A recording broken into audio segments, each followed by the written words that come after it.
Hello everyone, আসসালামু আলাইকুম। এই যে আমি চলে আসছি ব্রাহ্মণবাড়িয়া। সো শীতের সকালবেলা আমি হাঁটতে বের হয়েছি আর আপনাদের সাথে যদি একটু শেয়ার করে দেখাই।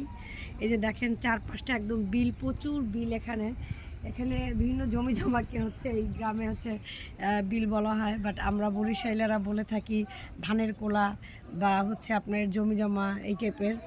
এই যে দেখেন এখানে ওই যে দেখেন বালুর জাহাজ রয়েছে। এখানে অনেক বড় বড় বালুর জাহাজ এবং চারপাশটা এই যে ইট তৈরি করা হয়। এখানে মাটি পুড়ে পুড়ে ইট তৈরি করা হয়। চারপাশ দেখা ওদিকে দেখা কথা দেখা।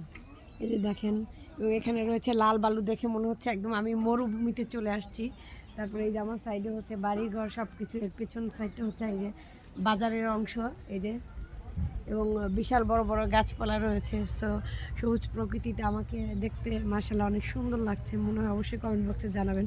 এবং এখানে দেখেন আপনাদের ভাইয়া কী করতেছে, সে হচ্ছে ঘাসের ছবি তুলতেছে। এই যে তো আসলেই শীতের সকালে শীতের ড্রেস পরে, এরকম শীতের শাল পরে হচ্ছে গ্রামে ঘুরে বেড়ানোর মজাই আলাদা। অ্যান্ড হচ্ছে আমরা কিছুক্ষণ পর যে উদ্দেশ্যে এসেছি বিয়ের অ্যাটেনে, সো আমরা সেখানে যাব। রেডি হয়ে অবশ্যই আপনাদেরকে সবার সাথে শেয়ার করব এবং বিয়ে খাবো দাবো সব আপনাদের সাথে শেয়ার করবো। ততক্ষণ সবাই ভালো থাকেন, সুস্থ থাকেন। আল্লাহ হাফেজ।